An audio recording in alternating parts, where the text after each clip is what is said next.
경제브리핑 불편한 진실이 여러분의 확실한 두통 치료제가 되어드리겠습니다. 경제 뉴스가 연예 뉴스처럼 쉽게 들리는 그날까지 경제브리핑 불편한 진실.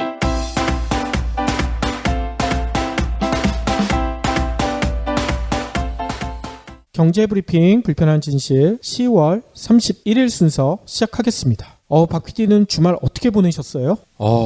지난주 내내 어수선하잖아요. 그렇죠. 저도 마음이 덩달아 어수선해서 그냥 집 근처에 계속 있었습니다. 그렇군요. 저는 머리가 너무 아프더라고요. 마치 롤러코스터에서 바로 내린 듯한. 네. 지난주 내내 우리나라 전체가 다 그랬잖아. 이게 완전히 롤러코스터를 몇 번을 탄 그런 듯한 느낌을 가지셨던 분들이 상당히 많으셨을 것 같아요. 그럼 에버랜드 매출이 줄은 건가요? 아마 그랬을 것 같고요. 예능 프로 시청률도 많이 떨어졌을걸요? 드라마 시청률도 많이 줄었을 것 같아요. 드라마보다 더 막장이었잖아. 그러게요. 우리 임성한 작가분 있잖아요. 그분도 깜짝 놀랐을 것 같아요. 그러니까요. 저희도 주말 내내 어디 놀러도 안 가고 진짜 자숙하는 분위기로 집에서 가족들이랑 지냈는데 왜 위에서 잘못한 걸 우리가 자숙해야 되는지 그건 잘 모르겠습니다. 네. 우리 애들한테 뭐라고 설명을 해줘야 될지 모르겠어요. 기성세대가 잘못한 것 때문에 니네들한테 어떤 피해가 갈지 지금 알 수가 없는 상황이잖아. 애들한테 진짜 너무 부끄러워서 할 말이 없더라고요. 왜 이 지경이 됐나? 그리고 저희는 이제 경제 방송이기 때문에 경제에 미칠 영향 이런 거를 그래서 저희가 오늘 내일 또 자세히 전달 드릴 예정이죠. 그렇죠. 일단 오늘은요, 외신에서 바라본 우리나라 정치 경제 상황을 살펴볼 예정이고요. 내일은 또 좀 더 미시적으로 우리나라 기업들에 대한 상황을 또 얘기해 주실 거잖아요. 최순실 관련된 이야기가 계속 쏟아지더라도 저희 방송도 좀 관심 있게 들어주시길 부탁드리겠습니다. 지난주 저희 순위도 떨어지고 진짜 피해가 저희까지 받을 줄은 진짜 꿈에도 생각하지 못했어요. 근데요, 또 어떻게 보면은 팟캐스트에서만 최순실과 관련된 팩트, 객관적인 뉴스를 들을 수 있다. 이러한 믿음이 더 커진 거 아닌가 싶어요. 그렇죠. 멀리 보면 저희한테도 도움이 되겠죠. 그러면 공지사항 하나 더 전해드리고 시작을 할 텐데요. 저희가 민음사와 수면혁명 이벤트를 진행해서 당첨자를 발표드리고 당첨되신 분들한테 개인정보를 받고 있는데 아직까지 세 분이 안 보내주셨어요. 네. 베카리아, 팟8303, 그 다음에 이거 뭐라고 읽어야 되나요? 티그레? 네. 아무튼 이 세 분이 아직까지 개인정보를 안 보내주셨는데 저희는 이런 생각이 들더라고요. 약속드렸던 숫자보다 더 많은 당첨자를 뽑으면서 초과된 분들에 대해서는 저희가 사비를 털어서 책을 보내드리겠다. 이 얘기 때문에 혹시 개인정보를 안 보내주신 게 아닌가. 네. 너무 미안해서 그런 생각이 드는데요. 혹시 그렇게 생각하시고 계시다면 그러실 필요 전혀 없습니다. 더 놀라운 거는요. 저희 후원 계좌에 어느 날 갑자기 띠릭 하고 떴길래 보니까 계좌 보내신 이름이 수면혁명이에요. 그러면 당첨되신 분이 후원을 또 해주신 거예요? 그건 모르겠어요. 당첨이 되신 분인지 아닌지 모르겠는데 책값을 딱 입금을 해주신 거야. 아이고. 야, 이 팟캐스트 청취자분 중에 우리 경불진 같은 분이 계실까? 그러니까요. 저희 경물진 애청자 같은 분들은 아마 다른 데는 없으실 것 같아요. 너무나 감사드리다는 말씀 드려야 될 것 같습니다. 그리고 또 하나, 저희가 김영사와도 지금 책 이벤트 하고 있잖아요. 제가 일주일 내내 말씀드렸던 스프린트. 저희가 지난주에 스프린트를 5일간 마무리 쪽에서 짧게 소개를 해드렸는데 아마 들으시면서 이렇게 생각한 분들이 계신 것 같아요. 아니, 실리콘밸리, 스타트업, 벤처 이런 데서 써먹는 전략, 마케팅 기법이라고 하는데 나 같은 일반 회사원들은 관련이 없는 거 아니야? 그래서 조금 수면혁명 때보다는 이벤트 참여도가 떨어지는 것 같긴 한데요. 근데 이게 꼭 실리콘밸리, 스타트업에 국한되는 얘기는 아니잖아요. 그렇죠. 저희가 방송에서도 설명드렸듯이 그냥 동호회라든지 개인적으로도 이 방법을 충분히 써서 뭔가를 빠르게 또 잘 성취할 수가 있습니다. 네, 창업 관심 많으실 겁니다. 직장을 다니고 있는데 언제 잘릴지도 모르고 요즘 같은 세상에서는 회사가 언제 망할지도 모르고 준비를 해야 되지 않겠어요? 그럴 때도 이 스프린트가 요긴하게 쓰일 수가 있다는 거죠. 그렇죠. 그러니까 6일까지 이벤트 기간 내에 많은 응모 부탁드리겠습니다.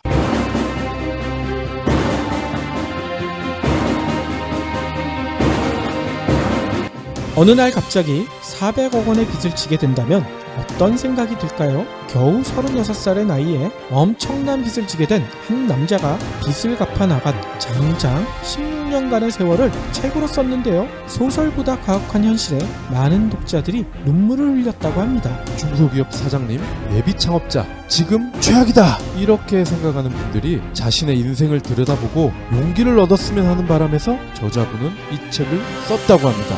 수많은 좌절에도 아침이 오지 않는 밤은 없다! 이러한 말을 남겼습니다. 독자 서평 중에는 위기 극복의 필독서가 될 것이다! 이러한 글이 있을 정도라고 합니다. 자세한 이야기는 어느 날 400억 원의 빚을 진 남자에서 만나실 수 있습니다. 도서출판 한빛비즈. 그러면 오늘 꼭 챙겨야 할 경제 브리핑. 판잣집, 이거 요즘은 보기가 굉장히 어렵죠? 어려운 게 아니라 아예 없지 않나요? 아, 근데 아직도 많습니다. 오, 그래요? 어디에? 서울, 강남, 서초구에. 이건 진짜 의외인데요? 예, 의외죠. 서울에 있는 판잣집, 그리고 비닐하우스. 여기는 농사 짓는 비닐하우스가 아니죠? 사람이 사는 비닐하우스죠? 근데 10가구 중에 7가구가요? 서울, 강남, 서초구에 있다고 합니다. 진짜예요? 뜻밖이죠? 이거는 통계청이 오늘 발표한 자료인데요. 서울에 있는 판잣집, 비닐하우스 집이 2279가구나 있다고 하는데 이 중에 강남구에 절반이 넘습니다. 55%가 있고요. 그리고 관악구 15.3, 서초구 10.5인데 강남, 서초를 합했더니 55%가 됐다는 거죠. 아니, 서울에만 판잣집이나 비닐하우스 집이 2,000가구가 넘는다는 얘기예요? 그렇습니다. 200가구도 아니고? 네. 자, 근데 제가 이 얘기를 드리는 이유는 강남, 서초 하면은 보통은 부촌 이런 이미지가 떠오르잖아요. 그렇죠. 그런데 이 부촌에 판잣집이나 비닐하우스 집이 가장 많이 분포되어 있다. 이거를 어떻게 우리가 이해를 해야 될까? 그 질문을 드리기 위해서예요. 자, 근데 일단 메이저 언론에서는 이거를 이렇게 봅니다. 양극화다. 그러니까 서울에 가장 돈이 많은 사람들이 사는 곳이 강남 서초인데 반면에 가장 가난한 사람도 강남 서초에 가장 많이 산다. 이거를 극명하게 대조를 시키기 위해서 이런 기사를 쓴 것 같습니다. 오호. 그러면서 친절하게 강남 서초구의 가구당 주거 면적 이런 것도 알려주고 있네요. 그런 겁니다. 가구당 주거 면적을 보면요. 서초구가 83.3 평방미터, 강남구가 75.2 평방미터, 서울 자치구 중에 1, 2위래요. 아, 가장 넓다는 얘기죠? 그렇습니다. 서울 다른 구와 평균을 내봤더니 대략 4평에서 6평이 더 크다는 거죠. 아니, 근데 이건 뭔가 이상한데요? 그렇죠. 비닐하우스 집을 강남 서초구에 만들고 그리고 거기서 살고 있다. 그러면 보통 우리는 이렇게 의심을 합니다. 아, 저거 옛날에 무슨 딱지 붙이듯이 개발을 예상을 하고 개발이 되면은 폭리를 할 거 아닙니까? 그 집에 대한 권리, 땅값에 대한 권리. 그렇죠? 그러면서 혹시 저 비닐하우스에 사는 사람들은 벤츠 끌고 다니는 그런 부자가 아닐까? 오호. 이렇게 의심하는 분들이 상당수입니다. 아, 그럴 수도 있겠네요. 그런데요, 제가 이거를 지식이 있는 분한테 좀 여쭤봤더니 의외의 대답을 합니다. 그러니까 이 대표적인 마을이 구룡마을이잖아요. 예. 그런데요, 이 구룡마을에서 실제로 판잣집이나 비닐하우스에 사시는 분들은 정말 가난한 분이래요. 근데 놀랍게도 이 판잣집이나 비닐하우스조차도 실소유주는 다르다는 겁니다. 아하. 그리고 이미 이게 몇 번 거래가 이루어져서 이 판잣집조차도 어지간한 아파트보다 비싸다는 거야. 당연히 이러한 거래는 불법이겠죠. 그러니까 실제로 거주하는 분들은 이 집과는 아무런 관련이 없다고 볼 수가 있는 겁니다. 그러니까 2200가구라고 했잖아요. 이 중에 거의 2000가구 이상에 사시는 실거주자분들은 비닐하우스 판잣집의 소유와는 아무런 관련이 없다는 거죠. 한마디로 전세 아니면 월세 살고 계신다, 이렇게 봐야 된다는 얘기인 거죠. 그렇습니다. 그러니까 만에 하나 여기에 재개발이 들어간다 해도 이분들은 쫓겨날 일밖에 없다는 겁니다. 아이고, 이런 안타까운 사연이 있었네요. 최근 우리나라 소비가 절벽을 맞고 있다, 소비 절벽이다, 이런 얘기가 많이 들려오고 있잖아요. 네. 실제로 통계를 봐도 소비가 절벽이라는 게 증명이 되고 있어요. 오늘 통계청이요, 9월 산업활동 동향 이런 걸 발표를 했는데, 전체 산업 생산은요, 광공업은 증가했지만 나머지 서비스업, 건설업 이런 데에서는 줄어들었대요. 그래서 전체적으로 봤을 땐 전월보다 0.8%나 감소했다고 합니다. 이는요, 지난 4월 0.7% 감소한 이후에 5개월 만에 다시 감소세로 전환한 것이다. 그리고 감소폭으로도요, 지난 1월 마이너스 1.4% 이후 최대라고 합니다. 보통 1월은 우리가 소비를 줄여야지 이러면서 부푼 기대를 안고 출발을 하잖아요. 그렇죠. 그런데 1월만큼 감소세로 빠졌다. 심각하네요. 또 전체 산업 생산도요, 6월 마지막으로 플러스 성장을 기록한 이후에 7월, 8월 2개월 연속 0%대, 그러니까 보합세에 머물고 있다가요, 마이너스로 거꾸로졌다고 해요. 네. 애초 8월 산업 생산은요, 지난달 발표 때 마이너스 0.1%로 알려졌지만 새롭게 잠정 집계한 결과 0%대로 조정됐다, 이런 설명까지 붙여놨습니다. 아니, 그런데 소비 절벽이란 얘기가 나온 지가 언제예요? 하도 오래돼서 기억이 안 납니다. 그러니까요. 새삼스럽지도 않은 뉴스인 것 같아요. 다음 소식도 다소 의외입니다. 갤럭시 S7. 이거 지금 삼성의 플래그십 모델 아닌가요? 그렇죠. 가장 최신의 플래그십 모델이죠. 왜냐하면 노트 7이 단종이 됐기 때문에 현존으로는 가장 최신 플래그십인데 벌써 마이너스 폰이 됐대. 글쎄. 아니, 마이너스 폰이라는 것은 휴대폰을 사면 돈까지 생기는 거 아니에요? 그렇죠. 보통은 소비자가 돈을 주고 사야 되잖아요. 그렇죠. 근데 마이너스 폰은 물건을 사도 돈을 더 얹어준다는 겁니다. 이야. 어쩌다가 이렇게 됐을까요? 지난 주말에요, 몇몇 고객들 휴대폰에 이런 문자가 떴대. 갤럭시 S7 번호 이동 마이너스 2만원. 마이너스 2만 원이란 것은 2만 원을 받을 수가 있다는 얘기인 거죠? 그렇습니다. 저희 경불진에서 종종 전해드리는 뉴스 중에 하나죠. 이런 스타일. 버스폰이니 마이너스 폰이니 지난 주말에 신도림이니 테크노마트니 이런 데서 이런 행사를 했다더라. 근데 이번에는 그 대상이 S7이었다는 거죠. 이야. 그리고요, 심지어는 아이폰 7을 취급한 업소도 있었는데 20만 원대 장만이 가능했다고 합니다. 거의 60에서 70 정도 싸게 샀다고 봐야죠. 자, 그러면 아니 이렇게 따끈따끈한 신상을 어떻게 이런 가격에 팔 수가 있을까? 당연히 이거는 치고 빠지기식 영업이죠. 떴다방 형식으로 운영이 된다고 예전부터 설명을 드렸었는데요. 이번에도요, 비슷합니다. 갤럭시 S7 같은 경우는요, 보통 80에서 90 정도 하거든요. 그러면 이게 어떻게 그 가격이 되느냐? 공시 지원금이라는 게 있잖아요. 이게 아직까지 30만 원 정도래요. 근데 리베이트가 여기에서 추가로 들어간다고 합니다. 리베이트가 통신사에서 주는 거죠. 30에서 40. 그리고 여기에 또 들어갑니다. 뭐가? 신용카드 결제. 요즘은 왜 특정 신용카드를 결합을 시키잖아요. 그러면서 그러죠. 이거 석 달, 6달만 쓰시면요, 그때는 이거 탈퇴하셔도 됩니다. 그러면서 신용카드로 결제를 유도하거든요. 그래서 이것저것 다 따져보니까 갤럭시 7이 가격이 빠지고도 2만 원이 남는다는 거죠. 그렇군요. 자, 그런데 판매점도 그렇고요. 이렇게 소수의 고객들이 이렇게 점조직 형식의 운영되는 그 영업 대리점의 사장님과 문자를 주고받는 관계가 된 게 왜 그럴까요? 이분들이 단말기를 싸게 사는 걸 욕하는 게 아닙니다. 왜 이분들은 이렇게 싸게 사게 되고 이 영업점은 이분들에게만 이렇게 폰을 팔게 된 걸까요? 다 단통법 때문이죠. 그렇죠. 이런 호갱 행위를 당하지 않게 만들겠다고 해서 마련한 법이 단통법이었는데, 오히려 그냥 제 돈 주고 사는 사람들은 다 바보를 만드는 그런 법이 돼버린 거 아니에요. 이것도 혹시 최순실이 기획한 단통법 아닐까요? 저는 그럴 것 같아요. 대학생들이 빚이 있어야 화이팅한다 라고 해가지고 문매를 맞았던 분이 한 분 계시죠. 그쵸. 그분 때문인가? 실제로 대학생 때 학자금을 많이 빌렸는데 이거를 취업하면서 갚아나가야 되잖아요. 네. 근데 제때 갚지 못하는 젊은이들이 큰 폭으로 늘어나고 있대요.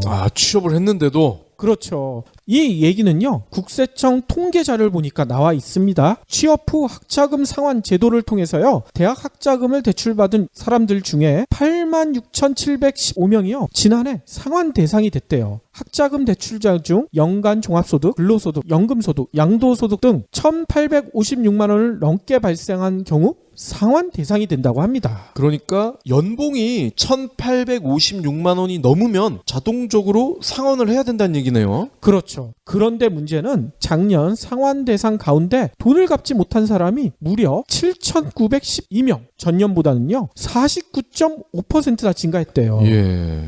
이들이 얼마나 돈을 못 갚았냐? 미상환 금액은요 무려 65억 6천여만 원. 상당히 많죠. 학자금 대출 미상환자는요 2012년에 1,100여 명이었는데 이듬해인 2013년에는 2,700명까지 늘어났고요. 2014년에는 5,300여 명. 그런데 지난해는 8,000명에 육박하고 있다. 이렇게 나온 겁니다. 와, 3년 사이에 8배가 불었군요. 그렇죠. 취업 후에도 학자금 대출을 미처 갚지 못하는 이들이 앞으로도 계속 증가할 전망이어서 이들은 어떻게 되겠습니까? 신용등급도 하락하고 신용불량자가 될 수가 있고, 신용불량자가 되면 어렵게 취업했던 그 회사에서도 쫓겨날 가능성도 있잖아.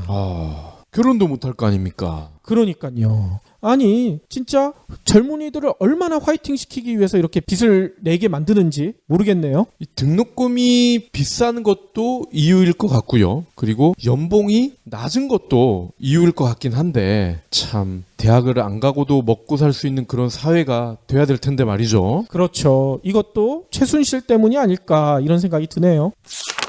다음 소식입니다. 많은 분들이 즐기는 음료수죠. 코카콜라가요, 내일부터 환타와 함께 5%나 가격이 오른다고 합니다. 이유가 뭐냐? 유가와 원당 가격이 올랐기 때문이라는데, 글쎄요, 지금 유가는 대체적으로 낮은 수준 아닌가요? 그러니까요. 앞서 28일이죠. 오비 맥주가 카스, 프리미어 오비, 카프리 주요 제품 출고가를 6% 인상하겠다 이렇게 밝혔잖아요. 특히 카스 병맥주 500ml 경우에는 1,081원에서 1,147원으로 65원이 오른다고 합니다. 오비 맥주는 어떤 이유를 들었느냐? 원재료 비용, 인건비, 이게 매년 올랐는데 그나마 우리는 4년 동안 올리지 않았다, 이렇게 설명을 하고 있습니다. 인건비가 올랐대. 근데 왜 월급은 그대로라고 그러죠? 그러니까 말이에요. 아니나 다를까 오비가 올리니까 하이트도 올리잖아요. 마찬가지죠. 코카콜라가 올려버리면 롯데 칠성 가만히 있을까요? 여기도 올리겠죠. 이 시국이 어수선한 틈을 타서 슬쩍 가격이 올리는 수작이 아니기를 바랍니다. 브레인스토밍이 아이디어 생산을 위한 최고의 도구일까요? 하지만 브레인스토밍 이후 실제 구현된 아이디어는 얼마나 되나요? 쌈박한 아이디어들은 쓰레기통에 직행했을 겁니다. 단 5일 만에 기획부터 실행까지 가능한 실리콘밸리 최신 솔루션 스프린트. 우버, 에어비앤비에서 검증된 스프린트의 효과. 지금 서점에서 아이디어를 더 빨리 테스트하고 더 나은 결과를 얻을 수 있는 방법을 찾을 수 있습니다. 스프린트, 도서출판 김영사. 그러면 오늘의 섹션을 살펴볼까 하는데, 오늘은 외신 얘기를 드리는 날이잖아요. 근데 너무나 부끄러워, 너무나 창피해. 예. 일단 전 세계 외신들이요 또다시 우리나라를 주목하기 시작했대요. 한류나 최첨단 IT 이런 걸로 주목하면 제가 부끄럽다는 얘기 절대 안 하겠죠. 근데 여러분도 알고 계실 거예요. 이세돌과 세기의 대결에서 인간에게 바둑을 두게 한 구글의 인공지능 있죠. 알파고보다 더 뛰어난 인물이 있대, 우리나라에. 어떤 인물이냐? 빨간 펜 하나로요 세계 11위 경제대국인 대한민국 대통령을 마음대로 움직였던 그런 인물. 누군지 아시죠? 최순실의 능력에 전 세계 외신들이 다 놀랬다는 거야. 알파고보다 더 뛰어난 최순실. 실제로요 뉴욕타임즈는 지난 28일에 이렇게 보도했어요. 최순실 사태와 관련해서요 무속인이자 점쟁이인 최순실 씨가 박근혜의 주요 연설문을 고치는 등 막강한 영향력을 행사했다. 박근혜 정권 뒤에는 어둠의 충고자가 있었다. 이렇게 보도를 했어요. 이어서요 최 씨가 박근혜 대통령이 특정한 날에 입을 옷 색상을 정해주고 의상을 관리했다. 이유는 최 씨가 영생교회 지도자인 최태민 씨의 딸이기 때문이다. 이런 언급까지 했다고 합니다. 특히 특히 그 다음 말이 아주 기가 막혀요. 최태민 씨는 국정을 마음대로 휘둘러 러시아 제국을 몰락시킨 인물인 라스푸틴을 연상시킨다.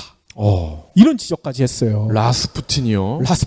라스푸틴 잠시 설명드리자면요. 본명은 그리고리 라스푸틴입니다. 이 라스푸틴은 여러분들 예전 국사 교과서에서 배웠던 신돈을 떠올리시면 돼요. 고려를 망하게 했던 신돈. 근데 제가 잠시 삼천포로 잠깐 빠지자면 제가 좋아하는 KBS 프로그램 중에 역사저널 그날이란 프로가 있거든요. 네. 근데 지난주에 마지막에 다음 주에는 신돈에 대해서 방송을 하겠습니다 그랬었어요. 그래서 저는 어제 신돈에 대해서 얘네들이 뭔 얘기를 할까 되게 궁금해가지고 기다렸는데 혹시 결방된 건 아니죠? 결방이 됐어. 그러면서 갑자기 이상한 다른 특집 프로를 틀더라고요. 왜 예상한 대로 다 돼, 이거? 그러니까. 그래서 제가 KBS 홈페이지에 들어가 봤더니 25일 날 공지가 떴더라고요. 네. 이번 주에는 결방합니다. 25일이 무슨 날인지 아시죠? 야. 다 예상이 가능하죠. 다시 삼천포에서 돌아와서 본론으로 들어가서 라스푸틴은요 언제 살았던 인물이냐 하면 1869년에서 1916년 러시아에 살았던 러시아 종교회의의 2단 종파의 수도승이라고 해요. 근데 이 사람이 왜 2단으로 분류가 됐냐 하면요 최면술로 모든 병을 고칠 수 있다 이러면서 사람들 속였대요. 실제로 라스푸틴은요 당시 러시아 황제 니콜라이 2세의 아들인 알렉세이 황태자의 병을 고쳤어. 알 수 없는 방법으로. 막 기도만 했는데 병이 나았대요. 주치의도 포기할 만큼 이 알렉사이 황태자가 혈우병이 심했거든요. 근데 이걸 고쳐놓으니까 황제나 황후가 라스푸틴 내 아들 살려냈어. 너무나 신임을 했다고 합니다. 근데 정확하게 무슨 방법을 썼는지에 대해서는 기록이 없지만 다들 이렇게 추정하죠. 마약이나 이런 걸 사용하지 않았을까. 침 바른 거 아니에요? 침만 말랐는데 살아났을까요? 아무튼 이렇게 황제와 황후의 전폭적인 신임을 받게 된 라스푸틴은요 국정에 개입하기 시작해요. 신돈이랑 똑같은 거지. 심지어는 라스푸틴이 세계 1차 대전 당시에 이런 얘기를 했어요. 하느님이 남부전선에서 공세를 펼치면 승리할 것이라고 계시를 내렸다. 황제한테 이렇게 얘기한 거야. 그래서 남부전선에 수십만의 러시아 군인들을 몰아넣었죠. 근데 어떻게 됐겠습니까? 독일군한테 몰살을 당했어요. 수십만 러시아 군인들이 라스푸틴 한마디 때문에 목숨을 잃었다는 얘기인 거죠. 또 재미난 기록도 있어요. 라스푸틴은요 치료를 빌미 삼아서요 수많은 여성들을 농락했다. 이게 기록에 나와 있습니다. 이런 놈들은 우리나라에도 많았었죠. 누구예요? 너무 많아서. 너무 많아서. 아무튼 라스푸틴한테 농락당한 여성 중에는요 그냥 뭐 귀족이나 이런 사람들만 있는 게 아니에요. 놀랍게도 아까 얘기했던 니콜라이 2세 아내 한마디로 황후도 있었다는 거야. 황후도 라스푸틴이 농락을 했다는 거죠. 니콜라이 2세가 전쟁하러 갔을 때 아마 남편 역할을 했다고 저는 그렇게 기억하고 있습니다. 그렇죠. 이런 일 때문에요 러시아어 사전에는요 라스푸틴이라는 단어가 있대요. 이게 무슨 뜻인 줄 아세요? 이게 남봉꾼을 뜻한다고 합니다. 이게 라스푸틴에서 나온 거예요. 이 라스푸틴의 남봉 생활이 얼마나 대단했는지를 또 증명하는 자료가 하나 더 있어요. 뭐냐면요 러시아의 상트페테르부르크, 이게 러시아의 두 번째 도시죠. 예전에는 수도였고 여기에 자연사 박물관이 있는데요 여기에 뭐가 전시가 돼 있는지 아세요? 라스푸틴의 성기가 전시가 돼 있대. 우리나라 사람들이 직접 가서 본 사람들이 꽤 있어요. 사진도 많이 나와 있더라고요. 아무튼 다시 본론으로 들어오면 한마디로 뉴욕타임즈는요 현재 한국 정치 상황이 19세기 제정 러시아 시대와 비슷하다 이렇게 비꼰 거예요. 라스푸틴이 러시아 제국의 몰락을 가져온 것처럼 대한민국도 최순실 때문에 망할 수도 있다 뭐 이렇게 지적한 거잖아요. 정말 이런 개망신이 어디 있습니까?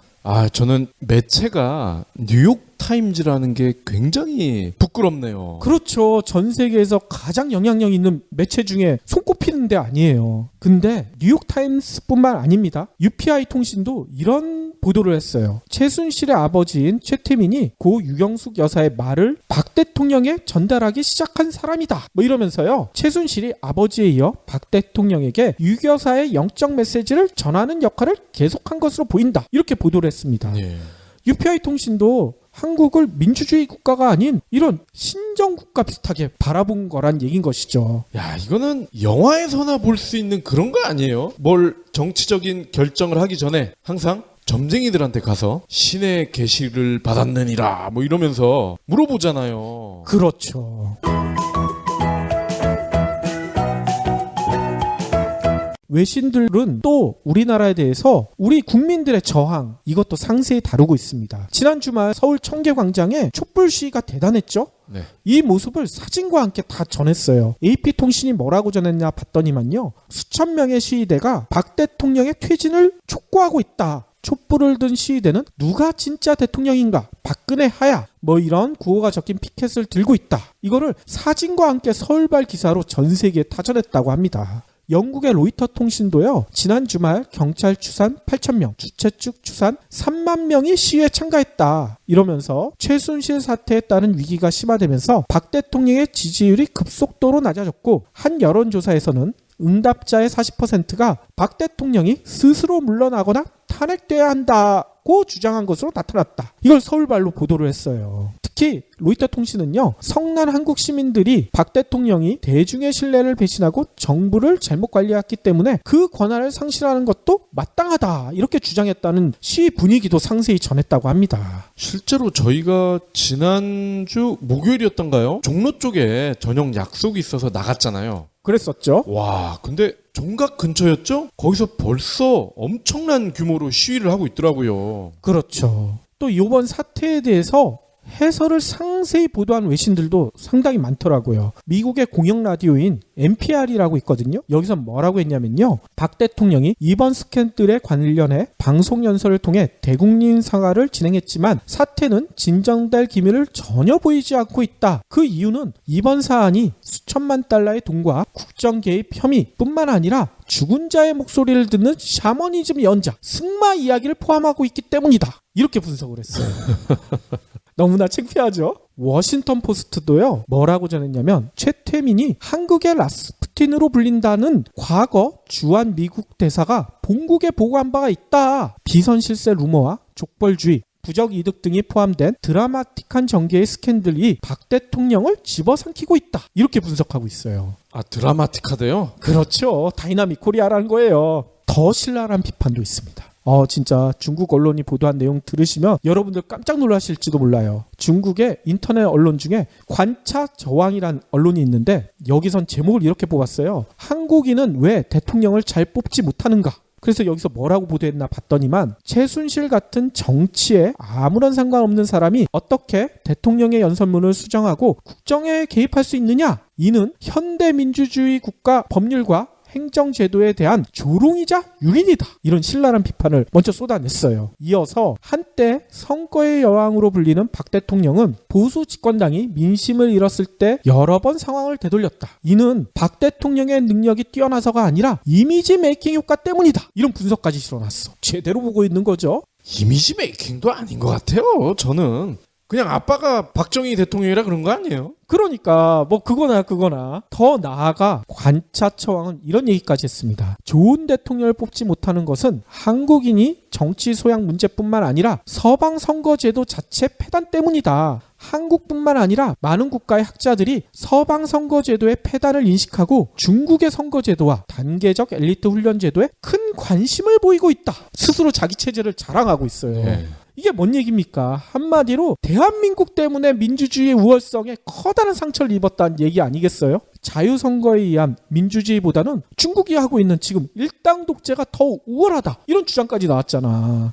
이건 한마디로 우리 국민들이 외국에 나가서 고개를 들고 다니지 못할 상황이 된 거예요. 진짜 해외에 나가 있는 우리 교포나 유학생, 뭐 상사 주재원 이런 사람들이 현지인들한테 손가락질 받을 거 아니야. 니네 나라 때문에 민주주의가 욕듣고 있다. 앞으로 한국인이 해외여행 나갔었을 때는 한국인한 사실조차 숨겨야 될지도 모르는 그런 상황까지 나올 수가 있다는 얘기인 거죠. 아, 삼성이 일본 브랜드인 것처럼 하듯이. 맞습니다. 나라가 진짜 이처럼 개판이 돼버린 거죠. 이런 상황에서 더 뭐 따져야 될지 모르겠지만 한국 경제가 침몰하고 있다 이렇게 전한 외신도 있더라고요. 블룸버그 통신이 전한 내용인데 한국 경제가 조선 철강업 불황 등으로 어려움을 겪고 있는 가운데 최순실 사태에 따른 정치적인 불안정성이 장기적인 성장 전망과 국가 경쟁력 저하 우려를 심화시킬 수 있다. 뭐 이렇게 보도를 했습니다. 근데 이런 보도가 나오자마자 국내 한 언론은 바로 물타기에 들어갔어. 네. 어떻게 물타기를 했는 줄 아세요? 아시아경제가 이런 보도를 했습니다. 세계 곳곳 정치 불안, 경제를 짓누른다. 이런 제목의 기사를 통해서요. 정치 혼란 때문에 경제가 어려운 나라가 우리나라뿐만이 아니다. 이렇게 주장을 했어요. 뭔 얘기냐면 지금 대선 한창인 미국 그리고 유럽 주요국들도 내년까지 굵직한 선거 일정을 진행할 예정이잖아요. 이 때문에 경제가 흔들리고 있다. 이렇게 전한 거야. 얘네는 흔들리지만 우리는 뿌리채 뽑히고 있잖아 지금. 그렇죠. 아니 뭐 설명을 안 드려도 되겠지만 잠시 설명을 하자면 민주주의의 필수 절차인 선거 때문에 사소한 혼란 분명히 있을 수가 있죠. 그렇다고 선진국 경제가 흔들린다? 아 이건 너무 침소봉대 아니에요? 여러분들도 그렇지 않다는 거 이미 알고 계시겠지만 현재 유럽 경제가 흔들리는 게 선거 때문입니까? 유럽 통화 폐해 때문에 아니에요. 미국 경제도요 지금 대선 때문에 혼란스럽긴 하지만 과거 부시 때보다 훨씬 나아진 상태잖아. 그렇죠. 오바마가 한참 끌어올려놨잖아. 아니 그런데 최순실 사태로 한국 경제가 흔들린다고 선거를 앞둔 미국과 유럽 경제도 정치 때문에 흔들린다? 이거 너무 갖다 붙인 것 같아요. 혹시 우리나라처럼 유럽이나 미국에서 주술 정치, 신정 정치를 하고 있다 뭐 이러면 모르겠지만 말이에요. 그래서 여기서 한 가지만 더 짚고 넘어갈까 합니다. 뭔 얘기냐면요. 진짜 우리나라는 정치 때문에 경제가 흔들릴 수 있다. 이거를 짚어보고 싶어요. 네. 지난 대선과 바로 전 대선에서 박근혜, 이명박을 찍으신 분들이 보통 이런 생각을 많이 하셨다고 하더라고요. 그래도 경제는 보수가 낫지 않겠어. 경제가 워낙 흔들리니까 그래도 보수 쪽을 밀어줘야 경제도 나아지고 월급도 두둑해지고 보통 그렇게 생각하셨다고 얘기를 하시더라고요. 새누리당도 이렇게 얘기했죠. 경제를 살리는 새누리당에 투표해달라. 뭐 이렇게 국민들한테 호소를 하니까 이 말에 속아서 소중한 한 표를 던지신 분들도 상당히 많은 것으로 알고 있습니다. 물론 다른 이유 때문에 투표하신 분들도 계시긴 하겠죠. 네, 아주 상식적으로 기본적으로 말씀을 드리면 사실 그게 맞죠. 왜냐하면 보수라는 게 그렇잖아요. 현재에 만족하는 것. 그렇죠? 그럼 아무래도 가진 사람들은 현재에 만족할 가능성이 크죠. 없는 사람들에 비해서는. 하지만 문제는 우리나라 정치인이 말하는 보수는 그 보수가 아니었던 거지. 그렇죠. 그래서 제가 진짜 실제 성적표를 통해서 보수와 진보에 어떤 경제적 차이가 있었는지 그걸 한번 살펴볼까 하는데요. 김대중 정부, 이게 1998년에서 2002년까지잖아요. 5년 동안 연평균 경제 성장률이요 5.2%였어요. 근데 김대중 정부 초기에는 바로 전 김영삼 정부가 불러왔던 IMF 때문에 한국 경제가 완전히 파탄 났었잖아요. 김대중 정부 취임 첫 해는 경제 성장률이 마이너스 5.7%였어요. 그런데 그 다음에 10.7%로 급속히 회복해서 세계가 놀랐었잖아. 네. 그리고 그 이후에도 꾸준히 성장해서 5년 동안 경제 성장률 평균이 5.2%야. 첫 해 마이너스 5.7%까지 합쳤는데도 대단하죠? 노무현 정부 때 2003년에서 2007년까지인데요. 노무현 정부 첫 해 때도 카드 사태를 맞았어요. 그래서 경제 성장률이 2.8%로 조금 떨어졌었는데 이후에는 4에서 5% 안정된 성장을 이뤄냈거든요. 연평균으로 따져봤더니 4.3%나 돼요. 아주 견실한 성장이죠. 특히 전문가들은 이런 평가를 하더라고요. 우리나라 역사상 인위적인 경기 부양 정책을 한 번도 쓰지 않았는데 이 정도 성적을 거뒀다? 기적이라고 얘기하고 있습니다. 네. 반면에 경제 대통령을 자임했던 이명박 정부 2008년에서 2012년까지인데 이때 연평균 성장률이 얼마냐? 2.9%밖에 안 돼. 김대중 정부 때는 5.2, 노무현 정부 때는 4.3. 근데 2.9로 뚝 떨어졌어요. 근데 이명박 정부는 취임하기 전에 공약으로 뭐라고 했어요? 747 정책 내놨잖아. 7% 달성하겠다. 근데 7%의 절반도 못 이뤘잖아요. 절반도 한참 못 미쳤죠?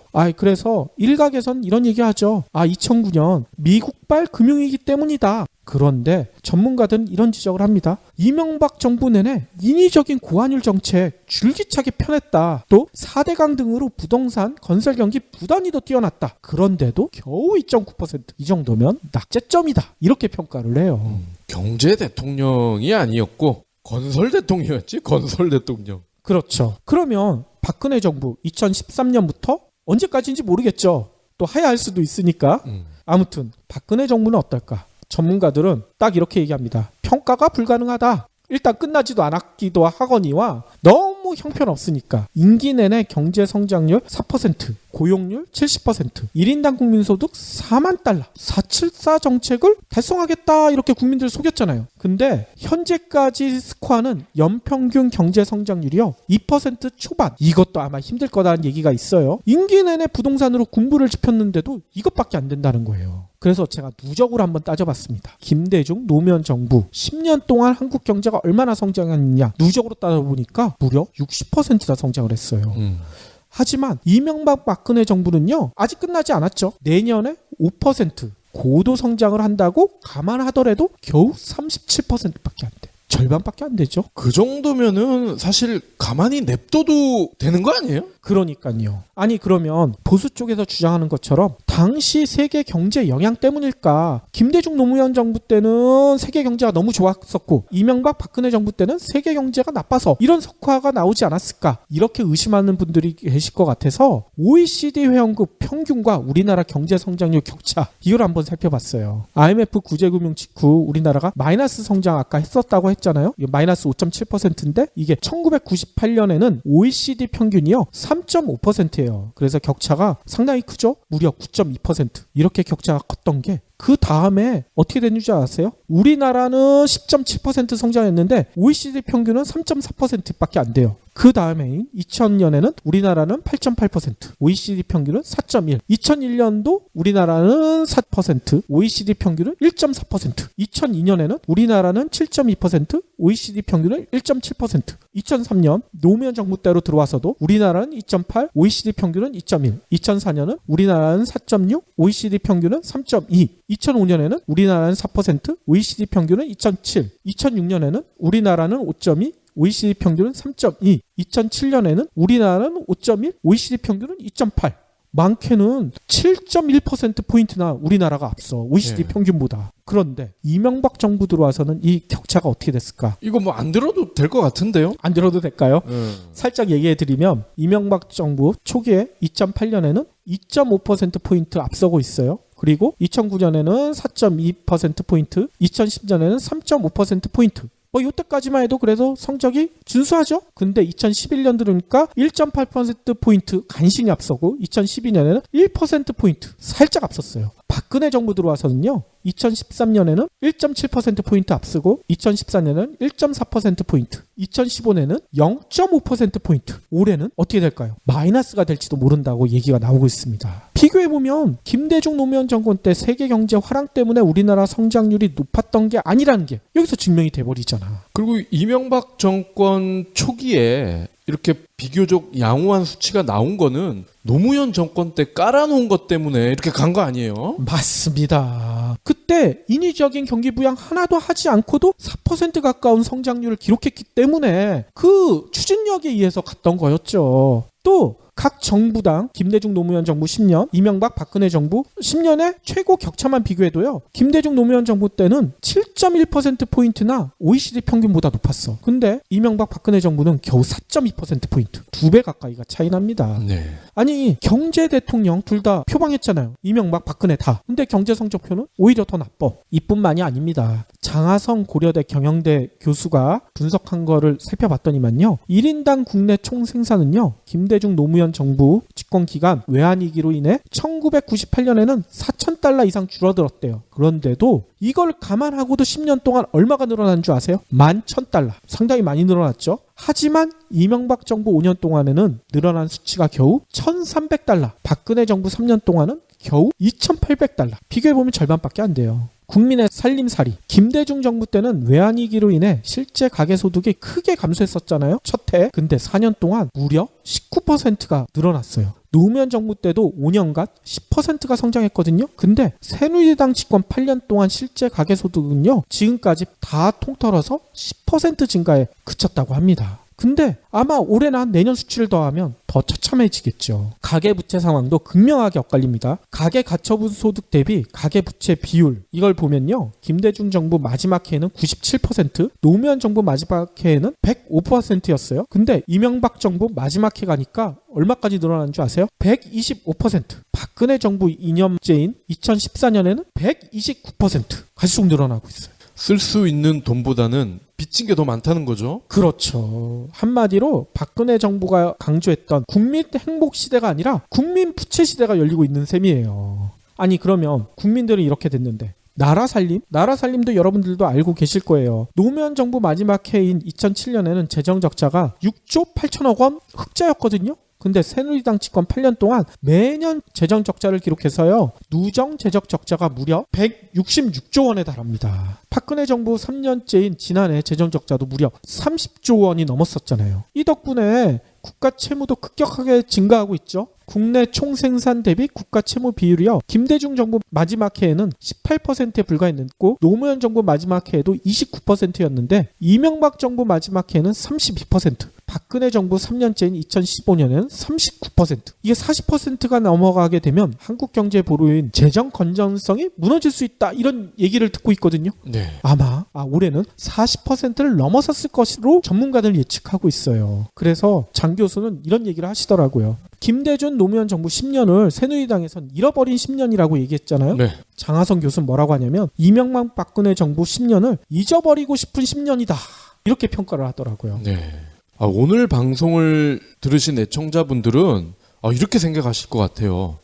이번에는 두 PD가 아주 구체적으로 뭔가 정치적 성향을 드러내는 것 같다. 너무 지나치게 진보 정권을 옹호하는 거 아니냐? 하지만 저희는 경제 방송을 하는 사람이잖아요. 엄밀히 얘기해서 정치보다는 경제 쪽에 더 관심이 많은 사람들이기 때문에 경제적으로 봤을 때 수치가 이렇게 명확하기 때문에 이렇게밖에 말씀을 드릴 수가 없다는 거죠. 그렇죠. 만약에 이명박 박근혜 정부가 김대중 노무현 정부 때만큼 했더라면 큰 차이가 없더라면은 이렇게까지 우리가 가혹하게 평가를 하지는 않았을 겁니다. 그렇죠. 그런데 또 다른 이유도 있어요. 뭐냐면요. 지금 여러분들 뉴스를 통해서 뉴스 속보를 통해서 많이 들으셨겠지만 보수 언론 등에서도 이미 박근혜 정부와 선긋기에 나선 상태잖아요. 보수를 대표하는 TV조선에서 앞장서서 최순실 보도를 하고 있고요. 그런데 저희가 생각하기에는 지금까지 전개를 보자면 보수 쪽에서 최순실의 존재를 몰랐을까? 이미 여러 번 보도가 됐잖아요. 여러 달 전에 취재한 정황이 있다. 이런 얘기가 나왔는데 왜 지금 이 시점에서 터뜨릴까?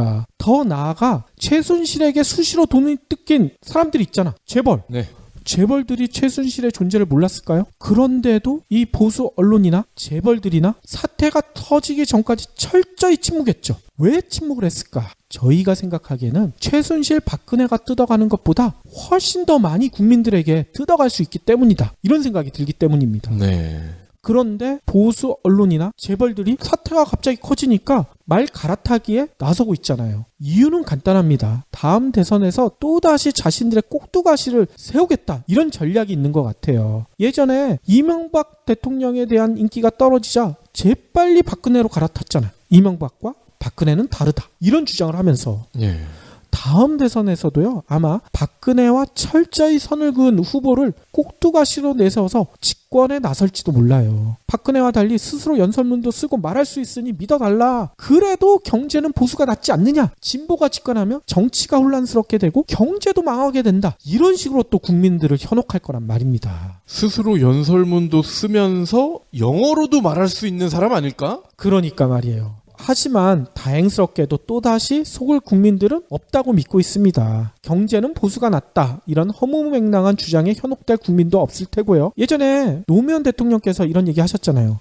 무능보다 부패가 낫다고 믿는 보수 세력이 있는 것 같다. 하지만 절대 그게 아니죠. 무능보다 부패가 낫다는 보수 세력의 황당한 주장 때문에 나라가 어떻게 됐는지 지금 똑똑히 목격하고 있잖아요. 보수는 현재 부패한 데다가 무능까지 하잖아. 오늘 아침 역사학자 전우용 선생님의 트위터를 보니까 이런 얘기를 남겨놓으셨더라고요. 옛날 부여에선 나라에 재난이 닥치면 왕을 죽이기도 했습니다. 한통석이던 지배 세력은 왕을 희생양 삼아 계속 영화를 누렸죠. 이 얘기가 뭐겠습니까? 새누리당과 보수 언론, 재벌들이 이 부여시대 때 귀족들이 했던 똑같은 짓을 할지도 모른다. 이런 경고 아니겠습니까? 이미 해오고 있지 않았었나요? 지난 주말 시위에서 등장했던 피켓 중에 눈길을 끄는 게 하나 있더라고요. 세금을 내는 줄 알았더니 복채를 내고 있었네. 진짜 우리가 이런 시대에 살고 있다는 자체가 너무나 처참하다는 생각이 들어요. 게다가 전 세계는 4차 산업혁명의 주도권을 잡기 위해서 치열하게 경쟁하고 있는데 대한민국은 19세기에 사라진 줄 알았던 주술시대가 아직까지 이어지고 있다는 게 너무나 참담하다 생각이 들고요. 저는 주말 내내 낮술이 땡기더라고요. 주술시대라 그런가? 아니 남들은 AI니 어쩌니 이러면서 난린데 우리는 지금 무당지능이야 이제? 무당지능? 그러니까 말이에요. 진짜 기자 생활을 끝내고 한 번도 먹지 않았던 낮술을 한 잔 했습니다. 혹시 기부해보신 적 있나요? 이런 질문을 하면 나 먹고 살 것도 없는데 기부는 무슨? 기부는 션, 정혜영, 김장훈이나 하는 거 아니야? 라고 하시는 분들이 많습니다. 하지만 기부는 돈 많은 연예인의 전유물이 아닙니다. 무료 기부 사이트 위시플렉스에 접속하면 누구나 기부천사가 될 수 있습니다. 어떻게 가능하냐고요? 위시플렉스의 나만의 위시에서 매주 마음에 드는 신상 10개만 고르면 됩니다. 물론 사는 것이 아니라 찜만 하는 겁니다. 그러면 기부머니 500원이 매주 생기죠. 이 기부머니를 경제브리핑, 불편한 진실 같은 프로젝트에 후원할 수 있습니다. 참 쉽죠? 보너스도 있습니다. 매주 추첨을 통해 골라놓은 신상을 최대 90% 할인된 가격으로 살 수 있는 기회도 제공합니다. 기부도 하고 신상도 챙기고 그야말로 꽉 먹고 알 먹고입니다. 이래도 기부는 나와 상관없는 딴 나라 이야기라고 하실 건가요? 당장 위시플렉스에 접속해 자랑스러운 기부천사의 이름을 올리세요. 마무리로는요. 아니 최순실 사태 때문에 대포폰이 다시 주목받고 있다고요? 이게 뭔 얘기예요? 그렇습니다. 정보기관 그리고 고위층 인사들이 상당수가 대포폰을 애용한다는 게 통신업계 공공연한 비밀이었단 말이죠. 그런데 이번에 거의 이게 팩트였구나. 전 국민이 알게 됐다는 거죠.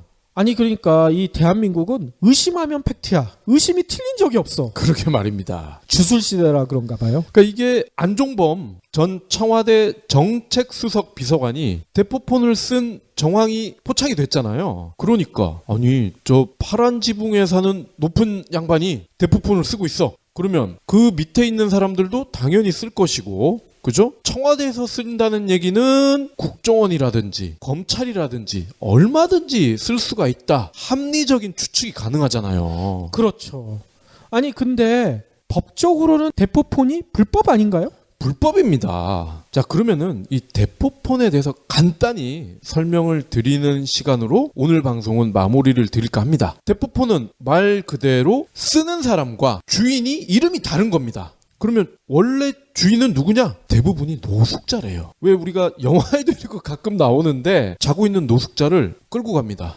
선생님 잠깐 말씀 좀 나누실까요? 그러면서 10만 원 정도를 이렇게 주머니에 꾸겨서 넣어준대요. 그러면서 요걸로 술 한잔 하시고요. 담배 좀 피세요. 대신에 여기 뭐 사인 하나, 도장 하나 찍어주시면 됩니다. 근데 그게 핸드폰을 가짜로 개통하기 위한 사전 장치라는 거죠.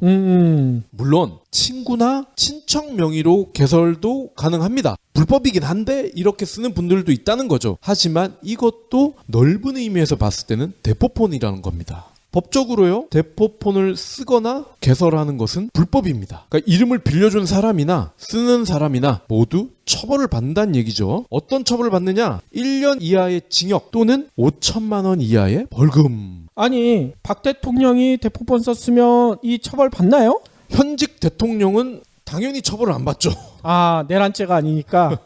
자, 그러면 대포폰을 쓰려면은 또다시 동반돼야 하는 필수 요소가 있죠. 결제를 해야 폰을 쓸 수 있을 거 아닙니까? 당연히 대포 통장도 만들어야 됩니다. 어쨌거나 대포폰이든 대포 통장이든 만들고 쓰고 빌려주고 하는 게 다 불법이라는 거죠. 그러면은 이게 불법인데 어떻게 이거를 전달을 받을까? 궁금하시죠? 대포폰을 실제로 쓰려는 사람은요, 모집책을 이용한다고 합니다. 이것도 다 중간에 에이전시가 있어. 오호. 이 에이전시에게요, 수십만 원을 현금으로 지급하고 물건을 넘겨받는데 직접 받으면 위험하잖아요. 신원 노출을 꺼리는 경우가 많죠. 그래서 택배나 퀵으로 현금과 대포폰을 주고받는다고 합니다. 오호. 아니 그러면 청와대에도 택배나 퀵이 갔다는 얘기네. 그렇죠. 이 휴대전화 대리점에서요, 한꺼번에 수백에서 수천 개의 대포폰을 만들 수도 있다고 합니다. 이 대포폰 판매 수익뿐만 아니라 개통 수단까지 챙길 수가 있으니 이들 입장에서는 부업치고는 아주 쏠쏠한 거죠. 미래창조과학부 집계에 따르면요, 2011년부터 올해 6월까지 대포폰으로 확인된 사례가 18,000건. 그런데 대포폰은 보통 추적이 어렵잖아요. 그러니까 이 18,000건은 빙산의 일각일 수밖에 없다. 이야, 이렇게 대포폰이 많아요. 10만 개 되지 않을까요? 정보기관 관계자, 권력비리 연루, 고위층 인사, 이러한 사람들이 대포폰을 이용했다는 의혹이 지금도 계속 나오고 있는데, 실제 전 청와대 고용노사비서관실의 직원들이 검찰 조사에서요, 민간인 불법 사찰 관련 업무를 위해서 대포폰을 사용한 게 드러났죠. 근데 대포폰이 불법이라고 말씀드렸잖아요. 그런데 청와대 직원들이 이렇게 공공연하게 쓰고 있는 게 드러났어. 지도층은 불법을 저질러도 되고 서민들은 불법을 저지르면 잡혀가야 되고, 이거 어떻게 됩니까? 이게 다 주술 시대니까 그런 거예요. 민주정부 시대가 아니니까. 아, 그럼 나도 딸랑이 살래. 그럴까요? 아니 근데 저희 아들은 어제 대포폰 뉴스를 같이 보다가 갑자기 이런 얘기를 하더라고요. 대포폰은 갤로트 7으로 만든 거예요? 물어보더라고요. 그래서 왜 물어봤더니 대포처럼 터져야지 될 거 아니에요? 지금 아재 개그로 가자 이거죠. 대포폰 탓에 우리 대포콘이 지금 힘들대. 둘 다 재미없는데?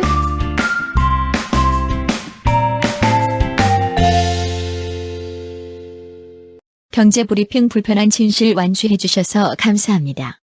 하트 투척, 댓글 남기기, 계좌 후원 등 다양한 방법으로 힘을 보태주세요. 계좌 정보는 경제브리핑 팟빵 공지 코너에